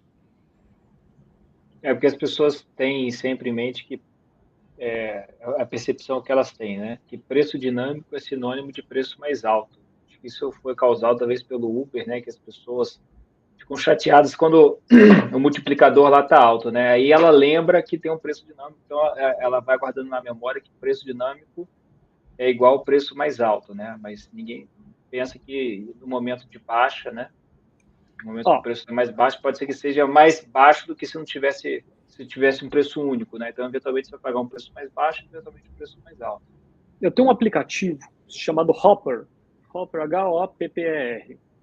Ele faz como se fosse o inverso do algoritmo de precificação. Ele tenta prever quando que vai estar barato uma determinada viagem. Então, você entra no Hopper e diz, olha, eu quero viajar Manaus, São Paulo. No dia, eu quero viajar Manaus, São Paulo, 5 de abril. Aí ele olha lá e diz, olha, o preço está tanto, mas nós estamos prevendo que vai cair 30% nos próximos 15 dias. Espera. E o próprio Hopper fica acompanhando. Quando cai, ele manda uma mensagem para você. Opa, ó, caiu o preço, quer comprar agora? Está mais barato. Agora eu acho que é um ponto de compra. Então, isso tem um algoritmo de precificação dinâmica ali acontecendo. Então, o algoritmo de precificação dinâmica, ele deixa mais barato também. Às vezes joga para promoção. Às vezes ele joga lá para cima, ele fica variando. Então, não necessariamente você vai ser uma empresa cara se você utilizar a precificação. Muito pelo contrário, você vai estar com um preço ótimo. E aí, Fernando, acho que tem a Emanuele Rodrigues, acho que tentou puxar um gancho aí da sua resposta anterior. Ela perguntou entendendo que tem desculpa, se você tiver uma estratégia de papel de categoria bem definida, isso já não seria base para a estratégia? Você consegue entender aí o contexto? Eu entendi. Acho que quando você tem... mas assim, por mais que você tenha, imagina que eu tenho uma base que eu vou usar a fralda para gerar fluxo, né? E aí eu defino que daquela categoria eu vou trabalhar com margem zero ou vou ter uma margem negativa dali. Ainda assim, eu preciso vigiar para saber se aquela minha estratégia está dentro do parâmetro que eu tinha definido antes. Eu sou a favor de quebrar algumas coisas do tipo. E além das categorias que a gente já conhece, que são categorias que geram fluxo, tá? Essas já são. Mas o que gera fluxo que, de repente, não é tão óbvio? Desodorante gera fluxo que não é tão óbvio? Água mineral gera fluxo, não é tão óbvio? Que aí eu vou voltar para o que o Vinícius falou. Existe muita ineficiência na cadeia de produtos que têm um comportamento de gerar fluxo, mas que eles não são tão óbvios, né? Quais são... Eu gosto muito daquela história do viés de sobrevivência, né? Conta a história do avião da Força Aérea inglesa, que ela vai bombardear na França e depois ela tem que voltar, o avião tem que voltar para a Inglaterra. Aí é uma história que eu vou tentar resumir. Se tinha um problema de blindar os aviões, ok? E esses aviões não podiam pegar muita blindagem, senão ficariam muito pesados, não conseguiriam atacar o território inimigo, e se não tivesse blindagem, afundariam, e seriam derrubados aí pelo inimigo.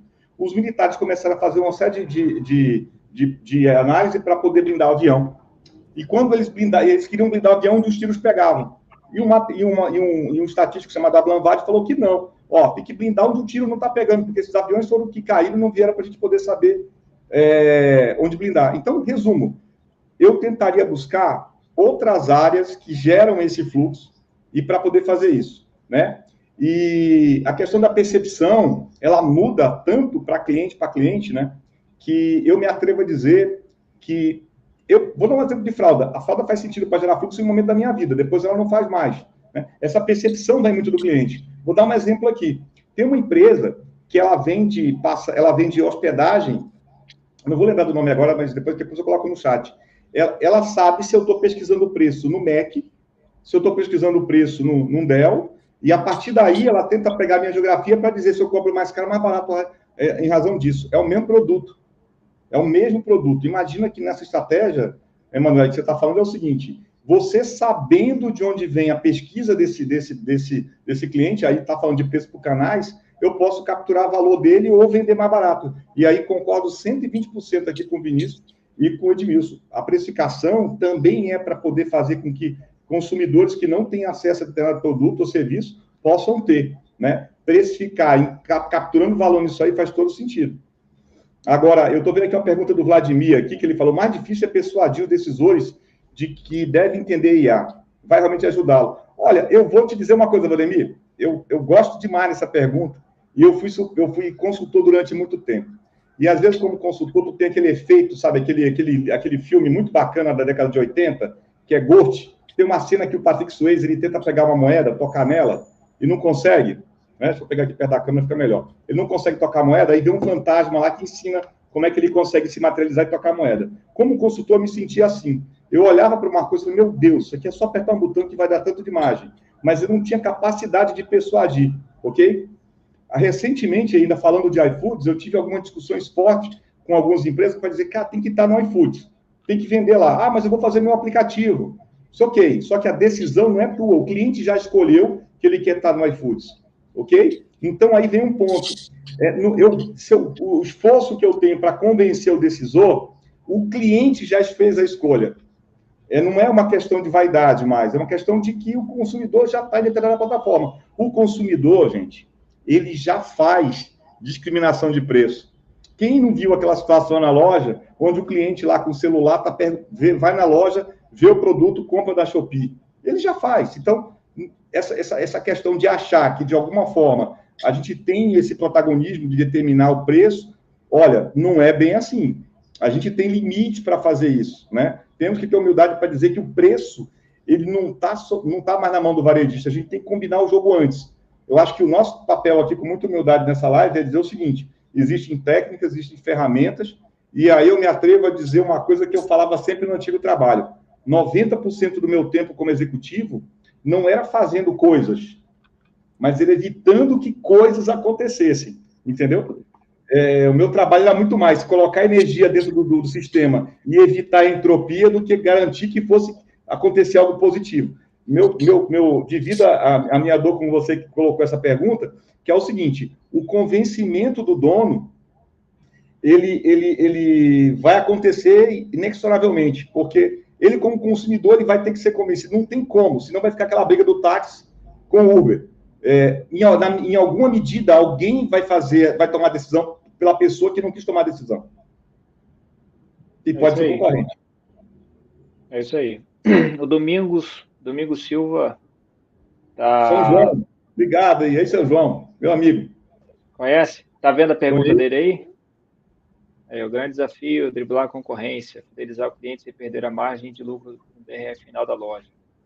Que acho que será fundamental para isso é uma loja independente. Olha, eu não curto muito o DRE, tá? Acho que é uma metodologia incrível, acho que todo mundo tem que ter, acho que é um negócio que, sabe, mas o DRE não é para parar de fazer, pelo amor de Deus. Né? O demonstrativo de resultado do exercício é importante, tem que ter. Quando eu falo que não curto, eu digo o seguinte, ele te dá o resultado no final de 30 dias. No mundo dinâmico que a gente está hoje, não dá para esperar 30 dias. Se eu escovar os meus dentes a cada 30 dias, em 6 meses eu estou banguela. Então, o DRE, ele tem que se alimentar de uma coisa que precede ele, né? Que tem tudo a ver com precificação, que estou falando que é o lucro bruto. Lucro bruto é o que vai pagar a conta do DRE. Então, se tu acompanhar lucro bruto no dia a dia, precificando certo, tu vai ter... Claramente, vamos lá, fala mal e porcamente. Eu tenho uma ideia do que vai ser a folha, eu sei quanto vai ser o aluguel, dá para ter muito claro aquele mês ali, o que vai ter de despesas não operacionais. E o lucro bruto, eu vou saber se eu estiver precificando correto, se eu não fiz bobagem numa promoção, enfim. Então, quer fazer o DRE fechar, dá um passo para trás, põe energia na precificação e cuida do lucro bruto. Se o lucro bruto estiver legal, tu não tem susto no final. De novo, não estou dizendo para parar de fazer DRE, pelo amor de Deus. Só estou pedindo para trazer isso mais no dia a dia. Eu acho que isso casa bem com o ponto do Ronaldo, né? Que ele estava falando sobre o papel do setor de compras. Então, assim, a ideia é, quando você traz o setor de compras, você, dentro ali, de novo, da sua estratégia, você tem o que você imagina que seja uma margem ótima. da empresa para você poder pagar as outras coisas para ir para o DRE e o DRE sair o lucro líquido ali, né? Mas a compras é fundamental para você poder ter margem, né? Você só vende bem se você comprar bem. Não tem jeito. Então, assim, desculpa. Perdão, pode falar, desculpa, acabei de cortar, pode continuar, desculpa, perdão. Não, toca o barco, eu sei que você está... Então, essa questão, recentemente eu passei por uma conversa com um parceiro disso, né? Geralmente aí, o departamento de compra tem um limite para comprar, né? Tem um orçamento de compra. E cada comprador, ele defende a sua carteira. Então, eu vou comprar X de determinada marca, determinada categoria, né? E eu estou todo mês comprando e repondo aquilo ali. Se essas áreas não conversarem entre si, não tiver uma estratégia de cima, eu vou ter sempre, aí puxando um pouquinho para a farmácia aqui, eu vou ter sempre categorias que podem vender muito, mas que tem um substituto ótimo ali, que tem uma margem melhor, uma margem de contribuição melhor, um lucro bruto por unidade maior, que eles nunca vão ter oportunidade de crescer. Mal e porcamente comparando, eu estou falando de, sei lá, dentre 2 fornecedores que têm o mesmo produto, eu estou sempre priorizando um em detrimento do outro, mesmo que o outro pudesse ter uma participação maior e dar margem maior, ok? Então, quando essa informação entrar ruim, vai sair ruim. Um exemplo, estou aqui, vou de novo aqui exagerar no exemplo. Vou falar de sabão em pó, que é para não dar confusão com ninguém, nenhum parceiro nosso aqui de farma. Eu vendo Omo, que é o campeão de venda high ticket lá de sabão em pó, só que não deixa massa de margem em reais para mim. Em algum momento, o comprador que vende Tixan, ele tem que ter a oportunidade de fazer 20% do sabão Omo vai virar Tixan, e aí eu vou poder capturar mais valor de margem? Essa inteligência tem que ver de cima. Se você deixar isso quebrado por cada comprador, ele nunca vai tomar essa decisão, né? E aí eu posso ir além, eu posso falar ainda sobre margem bruta, aí, trabalhando com isso. A minha equipe, fui lá, precifiquei o Tixan e precifiquei o Omo. Tá tudo bonitinho. Mas isso conversa com a minha estratégia? Tipo assim, a remuneração do meu time está falando com o Tixan ou está falando com o Omo, né? O meu estoque está carregado de qual produto quando vencer?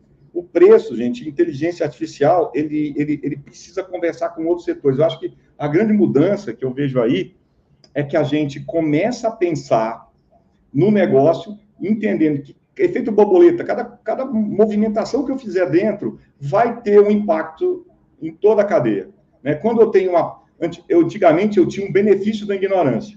Então, imagine que eu sou um cliente e eu contratei a Profer. Eu era ignorante sobre preço, no sentido de que eu não tinha aquela informação que apoiasse a minha decisão. A partir de agora, eu tenho informação. Isso é uma bênção e uma maldição.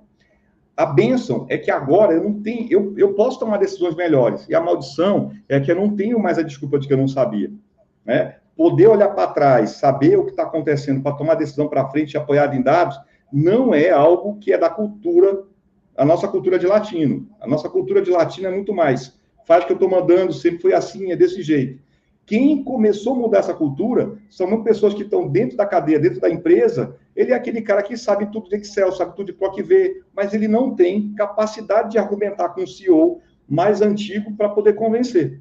Às vezes ele vê uma bobagem acontecendo, mas ele não tem poder de polícia. Então, o que vai acontecer assim, vocês que estão em posição de tomar decisão, chama esse cara para conversar, sabe? Tira o crachá do peito, senta aqui do lado. Se o cara tiver dificuldade para conversar contigo, porque ele vai se assustar, tem pessoas, senhor, não senhor, tira a patente e senta com essa pessoa, cara, me fala. Eu digo que é ouvir de forma empática. Eu não estou dizendo que eu faço isso, não, tá? É muito difícil. Às vezes o cara fala uma groselha ali que não tem nem paciência de ouvir o resto. Mas em alguma coisa ele vai te dar um insight, puta, por que eu não pensei nisso? E deixa esse cara para consultar. Eu acho que eu gosto muito da figura do filme, que é o homem que mudou o jogo lá com o Brad Pitt, que ele faz isso, ele pega um cara que é um quant, né, um cara muito bom de número, e fica fazendo as perguntas certas. Se você treinar, talvez, quem sabe, esse cara apoiado por inteligência artificial e podendo, e tu confiando nele, vai ter um monte de insight. Agora, a vaidade do tipo, eu já sei, eu já vi, é desse jeito, sem estar baseado em dados, cara, você pode colocar o que quiser. Eu sou fãzaço de ficção científica. Tem um texto que eu adoro, que chama assim, The Last Question, uma última pergunta do Isaac Asimov. Eu super recomendo que todo mundo leia. Tem uma inteligência artificial ali bizarra. Se eu contar o que ela faz de bizarro, eu estrago o efeito da história. Mas mesmo ela não seria capaz de ajudar a gente sem um pouco de ouvir com empatia. Inteligência artificial, ela dá superpoderes para quem tem humildade de usá-los. Senão a arrogância nossa vai continuar fazendo só copiar o preço do concorrente com 10% a menos. É isso aí. Olhando do lado do algoritmo, trazendo essa parte da compra, olha, ela é fundamental para a decisão de preço. E o algoritmo, como o Fernando disse, ele vai ser agnóstico se é Omo, se é outra marca. Ele vai olhar para essa margem que você está conseguindo. Então, se você conseguir comprar bem um determinado produto dentro de uma subcategoria, esse produto ele ganha mais importância.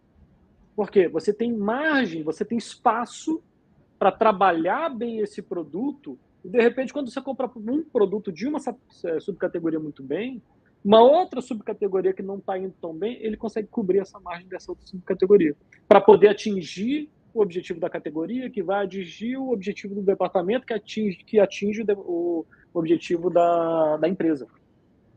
Então, saber comprar bem, e aí tem dentro da pergunta, qual é o timing da compra, é outra coisa também muito importante. Quer dizer, quero ruptura de gôndola. Nunca é bom ter ruptura de gôndola. Mas também dentro de um algoritmo desse, você tem a previsão de venda. Você sabe a quantidade de semanas que você tem daquele produto. Também outra coisa que pode ser feito é você acompanha automaticamente, isso é uma automação simples de ser feita, qual é o preço, o custo dos seus fornecedores, dos distribuidores, de cada um dos produtos. Então, de um lado, você está acompanhando o custo do distribuidor. E você começa a ver lá, o algoritmo está vendo que o tempo até o seu estoque, o fim do estoque, né, a ruptura de gôndola, está diminuindo. Opa, ele vai te dar qual é o ponto ótimo de você fazer essa compra. E aí você consegue comprar bem. Automaticamente você tem maior margem para trabalhar aquele produto. Automaticamente você consegue cumprir ali suas metas todas da estratégia que veio da empresa. E consegue retroalimentar, né? Aqui no meu caso, como eu cheguei nesse ponto que eu tenho um preço de todos os concorrentes ali, e quando eu não consigo eventualmente chegar no preço de custo do concorrente menor, isso devolve para o departamento de compra para que ele possa usar isso para conversar com a indústria, né? Vai ter várias informações laterais que você, de novo, o price, ele tem que conversar com outros setores, senão ele sabe tudo, ele vira um médico legista. Ele sabe exatamente o que aconteceu, mas um pouco tarde demais para tomar alguma providência. A gente tem um produto aqui bacana, que é o próprio posicionamento. Que lá tem um quadrante lá, que os produtos que estão nesse quadrante é que o seu setor de compras não conseguiu comprar bem. A gente chama de dedo duro do setor de compras. Como é o time de pricing que gerencia esse dashboard, é o dedo duro do setor de compras. E aí, o bacana, quando nós colocamos isso ao vivo, a gente primeiro fizemos para a distribuição. O pessoal da distribuição, do pricing, ligou dizendo, tá ótimo, adoramos aqui o produto, isso aqui, mas quem está gostando mesmo é o setor de compras, que está ligando lá na indústria, falando, por que você conseguiu fazer para o fulano de tal preço? E eu não estou conseguindo bater esse preço. E o pessoal da indústria pergunta, mas como é que você descobriu isso? Então, essas informações, isso que o Fernando está dizendo, tudo isso se conversa. Tudo isso se conversa.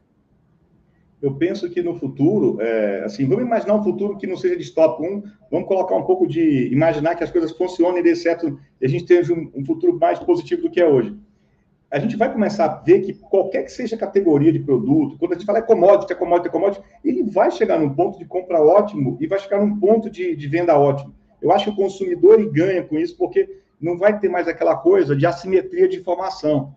Eu não sou economista, vou falar aqui como um entusiasta do tema, com certeza o Edmilson e o Vinícius falariam muito melhor do que eu, até porque vocês têm a base matemática disso. Mas durante muito tempo uma coisa me incomodou demais, que era assim, por que um carro, quando sai da concessionária, isso aconteceu comigo, eu vou vender o carro, cai de preço no dia seguinte? Alguma coisa que me explicaram sobre isso, acho que está num livro chamado Freakonomics, que o lado oculto de tudo que nos cerca, não tenho certeza se esse é o título. Ele diz o seguinte, essa assimetria de informação, eu sei de algo que você não sabe, tira valor da cadeia. Se você me vende um carro que você acabou de tirar da concessionária, é porque esse carro tem um problema, ok? E como eu não sei o problema e não confio que a pessoa que está vendendo o carro vai ser transparente para me dizer qual é o problema, eu vou precificar isso. Eu vou jogar um preço lá embaixo, que é para quando eu descobrir o problema, isso já está precificado. De forma geral, todo mundo perde valor nisso, porque o vendedor do carro não vai conseguir capturar todo o valor que tem, e quem compra esse carro também vai levar muito tempo para chegar a comprar o carro pelo preço que ele gostaria. Quando um sistema tem informação e não tem essa simetria de informação, fica mais claro para os players como tem que jogar. Eu sou super defendo de que indústria tem que trocar mais informação com varejo, varejo não tem que trocar mais informação com a indústria, e o consumidor, de forma geral, ele vai fazer as melhores escolhas quando ele perceber que existe uma paridade de preço, e aí vem um pulo do gato, gente, que eu acho que é a experiência do consumidor, é aquilo que o IA não vai conseguir trazer. O IA traz o preço ótimo, não deixa faltar o produto, mas o IA não traz a experiência humana de ser atendido, né? De poder ter, de forma geral, toda a tecnologia vai afunilar para chegar num ponto e dizer, ser humano, toca aí que até aqui eu pude, daqui para cá não vou poder fazer. Pode parecer um pouco romântico o que eu estou falando aqui, mas existe...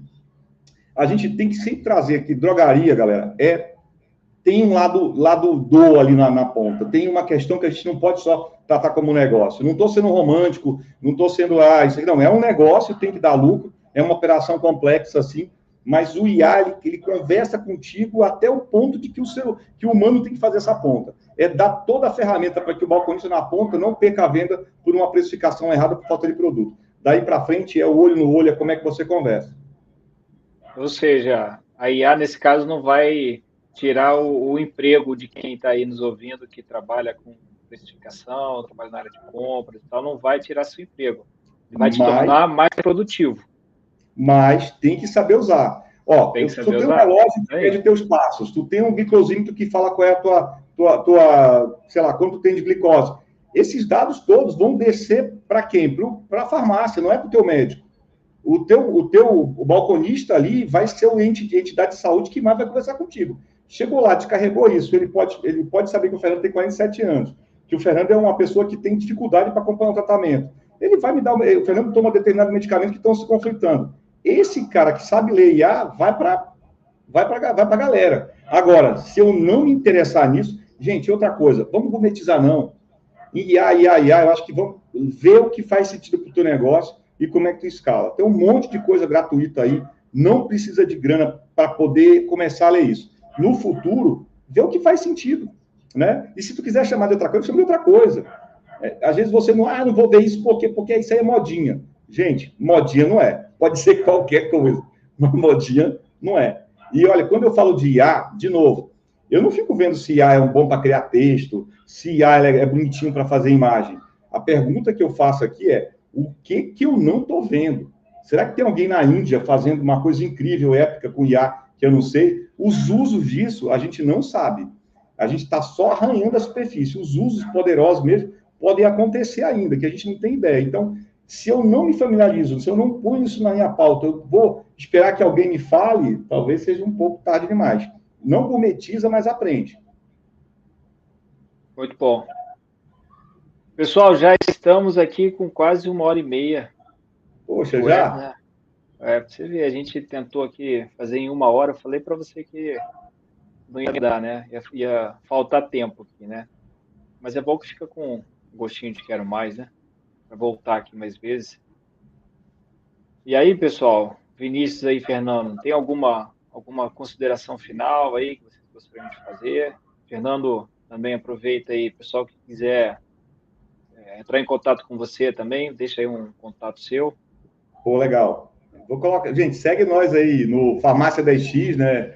É um projeto épico aí, mais de 20 mil pessoas seguindo a gente. É um trabalho que a gente tenta sempre trazer para o varejo independente, de uma conversa transparente, sem gourmetizar, sem groselha, direto ao ponto, que faz sentido aí para que uma farmácia independente consiga ser competitiva junto desse varejo cada vez mais maluco que é o varejo nacional. Né? Não tem um canto no Brasil que não tenha 3, 4 drogarias brigando pelo melhor resultado. E quando a gente consegue fazer isso com transparência, com cuidado, com zelo, trazendo ferramentas que são acessíveis para todo mundo, acho que a gente está cumprindo um papel social também, que é o papel de democratizar e levar a saúde para tanta gente. Quando uma farmácia independente quebra, às vezes aquela comunidade em torno daquela farmácia independente sofre como um todo. Nem todos, o Brasil tem mais de 5 mil municípios, nem todos os municípios do Brasil vão ter uma grande rede para funcionar. Então, é preciso ter carinho, olhar para esse lado do independente aí, que tem meu respeito e tem minha admiração. Durante toda a minha carreira, Vinícius E ele diz, eu tive do lado da grande rede. Acho que, de alguma forma, eu estou devolvendo o meu karma, é voltar e ajudar o independente aí a ser relevante nesse cenário. Show de bola. Vinícius, considerações finais, seu contato, como é que o pessoal fala com você? Primeiramente, olha, muito obrigado por estar aqui, ouvindo o que a gente está debatendo. Obrigado, Fernando, pela discussão. Sempre é ótimo conversar contigo. E também dizer o seguinte, para independentes, para grandes redes, indústria, a ideia aqui é a seguinte, você tem uma estratégia. O ser humano, ele é bom para capturar coisas que não estão ali claras nos dados. Essa estratégia, você tem hoje ferramentas de inteligência artificial e outras ferramentas que, se você utilizar bem, como o Fernando próprio disse, você consegue dar de um resultado. Então, quem é independente, então você hoje torna-se acessível ferramentas que antes só as grandes tinham. Então, estamos aqui disponíveis, e uma coisa bacana, nós estamos preparando agora para o próximo mês alguns cursos de o que é inteligência artificial, como é que isso está no varejo, coisas que não necessariamente vão entrar aqui no uso de ferramentas, mas para quem não é técnico, poxa, como é que eu uso essa bazuca? Então a gente vai estar apresentando aí, inscreva-se aí no Instagram da Prof, Edmilson, você pode falar aí melhor quais são os canais, e vocês vão ficar sabendo aí dessas novidades. Obrigado a todos. É isso aí, Fernando, muito obrigado, Vinícius, muito obrigado. E aí, quem quiser entrar em contato aí com a gente na Prof, estamos aí no Instagram. Diga aí, Fernando. Tem um presente para a galera aí. Eu mandei no WhatsApp, não sei como é que eu dou para a turma aí. Tem um presente para quem gosta do tema aí. Tem um livro épico sobre precificação. Não sei como é que você vai para distribuir, mas está contigo o livro. Como é que faz aí para as pessoas terem acesso? Bem, aí, sei lá, pode me mandar manda um e-mail, manda mensagem no WhatsApp, eu já mando o livro, ou então eu mando o link para você para poder baixar, como você achar melhor. Quem tiver ao vivo aqui, me manda o WhatsApp que eu já mando o livro para você. Tá? Beleza, então, pessoal, a gente vai mandar uma mensagem de agradecimento aí para quem esteve presente com a oferta aí do Fernando. Olha só, surpresa, hein? Surpresa para quem ficou até o final, né, Fernando? Não tem custo, não. Vai falar oferta, tu vai sair correndo achando que está fazendo a mesma coisa. É uma boa, não só para quem ficou até o final. Até o final, exatamente. Só para quem ficou até o final, isso aí. Só para quem ficou até o final aí, ó. Você só divide o meu WhatsApp com a turma aí que eu já mando, vai ser um prazer. Prazer eu mesmo. Acho que aí, quando a gente coloca aqui no chat número de telefone, eu acho que o YouTube não bloqueia. Mas a gente pode mandar uma mensagem aí para a turma aqui da Prof. A gente manda mensagem para o pessoal que se inscreveu. E o número aqui, 067-98188-0002. Manda o WhatsApp lá que eu devolvo para você aqui o link para fazer download. Vinícius, gostei demais de falar contigo, cara. Muito bom. Repete o número aí, Fernando, para quem não 067 98188-0002. Show de bola. Se eu perguntar lá naquele chatbot, ele me responde?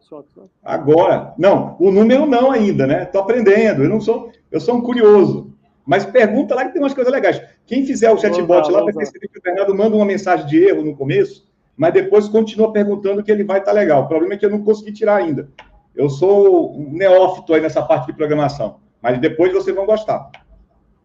Eu acho. Bacana. Obrigado aí, pessoal, mais uma vez. Quem quiser acompanhar a Prof aí, conhecer mais, a gente está no Instagram, @ProfBR, estamos também no LinkedIn, pode entrar em contato lá.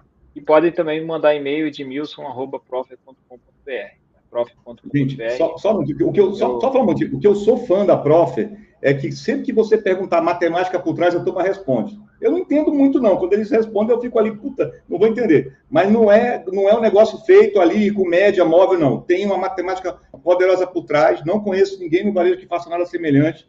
Eu super recomendo, assim. Acho que a gente está diante de uma solução. Estou fazendo jabá não, que não foi ensaiado. Isso aqui entrei cortando.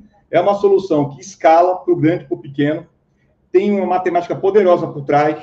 Entrega resultado de forma mensurável e democratiza o negócio. Assim, eu posso ser uma empresa de R$1 bilhão de faturamento, ou posso ser uma empresa de um faturamento de R$50 mil por mês. Se eu tiver vontade, as ferramentas estão aí. A gente vive uma época incrível no mundo, que é quando a gente tem as mesmas ferramentas, a capacidade de utilizar dela, e o mais legal de tudo, o Edmilson e o Vinícius aqui, eles têm essa vontade de passar esse conhecimento de uma forma democrática, que é muito raro. No passado, quando eu comecei a minha carreira 20 anos atrás, era muito, muito difícil você conseguir ter essa interação com uma grande rede, com qualquer que fosse. Parecia que a gente vivia como se levantando cada vez mais muralhas para poder esconder algo que só eu tenho que saber. É uma época muito legal de viver agora essa democratização. E, de novo, curiosidade. Acho que esse é o combustível principal. Desculpa, Edmilson. Não, tranquilo. Inclusive, vamos próxima live aqui, pode ser para a gente falar da matemática por trás, hein? O que você acha? Opa! Vai ser legal, vai ser legal. Vai ser legal aí, hein? É. Já vou lembrar do meu Giovanni Castrucci, lá da quinta série. Boa. Beleza, então, pessoal. É isso, então, né? Um abraço grande aí. Prazer. Valeu, Fernando. Valeu, Vinícius. Valeu, Vinícius. Valeu.